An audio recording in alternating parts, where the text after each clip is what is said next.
अस्सलामुअलैकुम। मैं हूं अख्तर अब्बासी और आप देख रहे हैं वर्ल्ड स्पोर्ट्स। एशिया कप 2022 एक बार फिर शदीद ख़तरे से दो चार हो गया है और इसके हवाले से ताज़ा अपडेट सामने आई हैं जिन पर हम बात करने जा रहे हैं इस रिपोर्ट में। और इसके अलावा और भी बहुत सारी अहम खबरें हैं जो कि इस रिपोर्ट का हिस्सा बनाएंगे, जिसमें पाकिस्तान के बारे में कहा जा रहा है कि वो T20 वर्ल्ड कप 2022 के लिए पूरी तरह तैयार नहीं है। इसके हवाले से एक बड़ा इंकशाफ है, वो किसने कहा है, इसके हवाले से भी बात करेंगे इस रिपोर्ट में। और ख़राब मुल्क की सियासी सूरत हाल और माशी सूरत हाल की वजह से एक बड़ी सीरीज़ शदीद ख़तरे से दो चार हो गई है, इस पर भी बात करेंगे। जबकि इंग्लिश काउंटी सीज़न खेलने वाले और 2.5 साल के तवील इंतज़ार के बाद फर्स्ट क्लास क्रिकेट में वापस आने वाले मोहम्मद आमिर एक बार फिर फॉर्म में वापस आ गए हैं। गुज़िश्ता मैच में उन्होंने शानदार कारकर्दगी दिखाई, इस पर भी बात करेंगे। और इसके अलावा एशियन गेम्स जिन्हें मुलतवी करने का फ़ैसला किया गया है, इसके हवाले से भी अपडेट जो है वो आपके साथ शेयर करूँगा। लेकिन हम सबसे पहले बात करेंगे एशिया कप 2022 के हवाले से, जिसके बारे में पहले ही खदशात का इजहार किया जा रहा है कि श्रीलंका में जो सूरत हाल है वो ज़्यादा अच्छी नहीं है। वहाँ पर ईंधन की कमी हो चुकी है, लोड शेडिंग बदतरीन है, 24 में से 12 घंटे बिजली नहीं है। और सबसे बड़ी बात यह कि वहाँ फ्यूल की भी कमी है और दीगर बहुत सारे मसाइल हैं।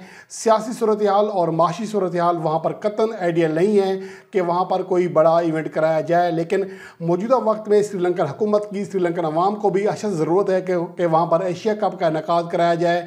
इसके अलावा क्योंकि वहाँ पर कम अज़ कम 5 मिलियन से 6 मिलियन डॉलर्स जो है उनको इनकम हो सकती है और ये एक डूबती हुई मैशियत के लिए बहुत बड़ा टीका साबित हो सकता है एशिया कप 2022 का इनेकाद।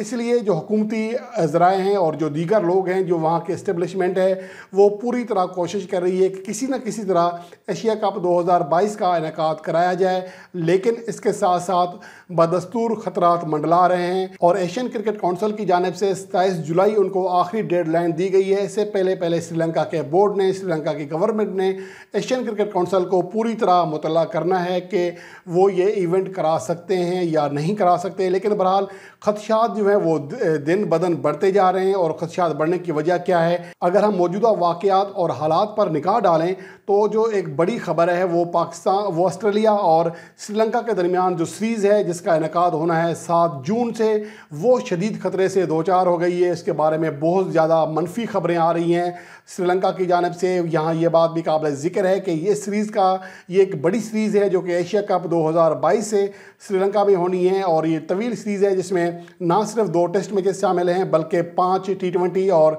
3 वनडे मैचेस भी शामिल हैं। 7 जून से 12 जुलाई तक इस सीरीज़ का इनेकाद होना है। और इसके हवाले से मौजूदा वक्त में क्रिकेट ऑस्ट्रेलिया और क्रिकेट श्रीलंका की जानिब से जो ऐलान जारी हुआ है उसमें यही कहा गया है कि फ़िलहाल चीज़ें एज़ पर प्लान आगे बढ़ा रहे हैं। लेकिन आइंदा 24 घंटे के अंदर इस बात का फ़ैसला होना है कि क्या श्रीलंका में ये सीरीज़ हो सकती है या फिर नहीं हो सकती। श्रीलंका क्रिकेट के सेक्रेटरी ने दावा किया है कि हमने ये ऑप्शन भी ज़ेरे गौर लाया था कि ये सीरीज़ श्रीलंका के बजाय यूएई में कराई जाए, लेकिन वहाँ पर जून जुलाई में मुमकिन ही नहीं है, जितनी गर्मी वहाँ पड़ती है तो वहाँ पर सीरीज़ का इनेकाद नामुमकिन था। इसलिए फ़िलहाल हमने ये जो ऑप्शन था इसको ख़त्म कर दिया और पूरी कोशिश कर रहे हैं कि ये सीरीज़ किसी ना किसी तरह श्रीलंका में इसका इनेकाद हो। और इसके बारे में ये भी कहा जा रहा है कि इस सीरीज़ के इनेकाद के लिए हम जो हुकूमती बिजली है उस पर इन्हिसार नहीं करेंगे, हमारे पास अपने जनरेटर हैं। लेकिन इसके साथ साथ ये भी कहा जा रहा है चूँकि वहाँ पर ईंधन की शदीद कमी है, फ्यूल की शदीद कमी है, जिसकी वजह से मुमकिन नहीं होगा कि इतने ज़्यादा मैचेस वो कराए जा सकें रात की रोशनी में। तो इसलिए अब ये ऑप्शन ज़ेरे गौर है कि इन मैचेस को डे एंड नाइट कराने के बजाय सिर्फ़ और सिर्फ दिन की रोशनी में कराया जाएगा ताकि इसमें इन मैचेस का इनेकाद हो सके। लेकिन क्या इतनी शदीद गर्मी में दिन में श्रीलंका में मैचेस हो सकते हैं या नहीं हो सकते, और क्रिकेट ऑस्ट्रेलिया इस हवाले से क्या सोचेगा, ये तो जब क्रिकेट श्रीलंका की जानिब से प्रपोजल जाएगा जिसके बाद ही क्रिकेट ऑस्ट्रेलिया इस हवाले से फैसला करेगा। लेकिन मेरे ख्याल में इतनी शदीद गर्मी में क्रिकेट ऑस्ट्रेलिया यही चाहेगा कि रात की रोशनी में ज़्यादातर मैचेस का जो हिस्सा है वो रात की रोशनी में हो। लेकिन वहाँ पर चूँकि फ्यूल का मसला है और बहुत सारे मसले हैं, माशी मसले भी हैं, जिसकी वजह से ये भी कहा जा रहा है कि शायद सीरीज़ जो है आगे बढ़ा दी जाए, यानी मुलतवी करके इसकी तारीखें आगे बढ़ाई जाएँ। ये एक तवील सीरीज़ होगी। इसके हवाले से ये भी कहा जा रहा है कि हम सूरत हाल का बागौर जायज़ा ले रहे हैं। क्रिकेट ऑस्ट्रेलिया भी देख रहा है, वहाँ की गवर्नमेंट भी देख रही है, वहाँ का बोर्ड भी देख रहा है और अगर ये सीरीज़ मुलतवी होती है तो यकीनी तौर पर फिर एशिया कप 2022 को शदीद खतरा लाहक हो जाएगा, क्योंकि फिर ये सवाल उठ खड़े होंगे कि जब एक टीम बाहमी सीरीज़ की मेज़बानी नहीं कर सकती तो फिर ज़्यादा टीमें, जिसमें 5 टीमें तो कंफर्म हो चुकी हैं, जिनमें पाकिस्तान, इंडिया, श्रीलंका, बांग्लादेश और अफ़गानिस्तान शामिल है, जबकि दीगर टीमों में यूएई, कुवैत, हांगकांग या सिंगापुर में से कोई एक टीम क्वालिफाई कर सकेगी। मजमूई तौर पर 6 टीमों का इवेंट होगा।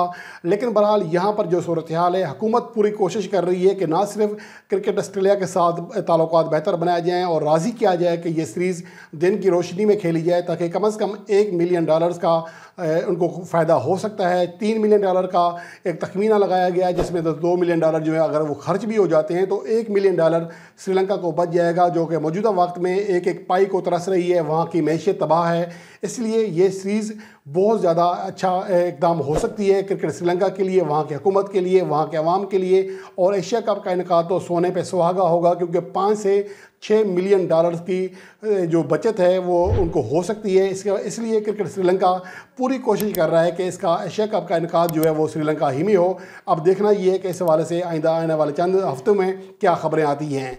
बहरहाल आगे बढ़ते हैं। ये कहा गया है कि मोहम्मद हफीज़, जो कि पाकिस्तान के साबिक कप्तान, साबिक ऑलराउंडर हैं, वो रिटायरमेंट ले चुके हैं। उनका कहना है कि Pakistan team T20 world cup 2022 के लिए पूरी तरह तैयार दिखाई नहीं देती, जिसकी बड़ी वजह यह है कि पाकिस्तान का जो मिडल ऑर्डर है वो सख्त आउट ऑफ फॉर्म है। उनकी जानिब से कोई प्लेयर परफॉर्म नहीं कर रहा, जबकि बॉलर्स में सिर्फ शाहिन शाह अफरीदी और हारिस रऊफ ही बेहतर कारकर्दगी दिखा रहे हैं। लेकिन ये दोनों बॉलर जो हैं ये क्रिकेट ऑस्ट्रेलिया और वहाँ की कंडीशन से ज़्यादा वाकिफ़ नहीं हैं, जिसकी वजह से पाकिस्तान को वहाँ पर मुश्किलात हो सकती हैं।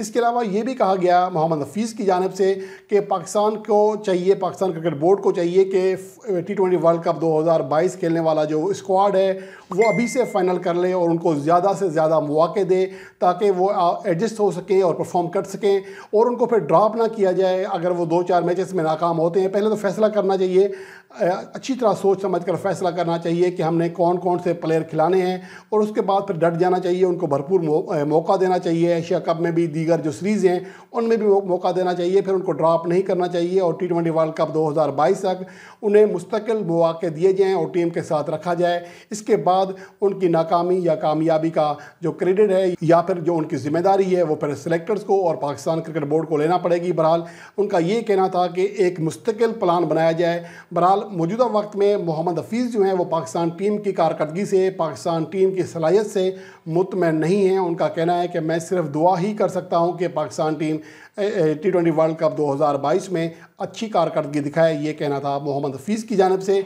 और उसके अलावा एक और बड़ी खबर, एशियन गेम्स 2022 जो कि होनी थी उसको मुलतवी करने का फ़ैसला किया गया है। इसकी बड़ी वजह अभी तक सामने नहीं आई, जिसकी बड़ी वजह यही कही जा सकती है कि जो सियासी सूरत हाल हो रही है मौजूदा वक्त में चीन में, रूस में, यूक्रेन में, अड़ोस पड़ोस में या ऑल ओवर वर्ल्ड, उसकी वजह से एशियन गेम 2022 को मुलतवी करने का फ़ैसला किया गया है। और ये 10 से 25 दिसंबर तक होनी थी, इसका इनेकाद होना था एशियन गेम्स का। इसके बारे में अब चीनी मीडिया ने वाज़ेह तौर पर कह दिया है कि एशियन गेम्स 2022 को मुलतवी कर दिया गया है।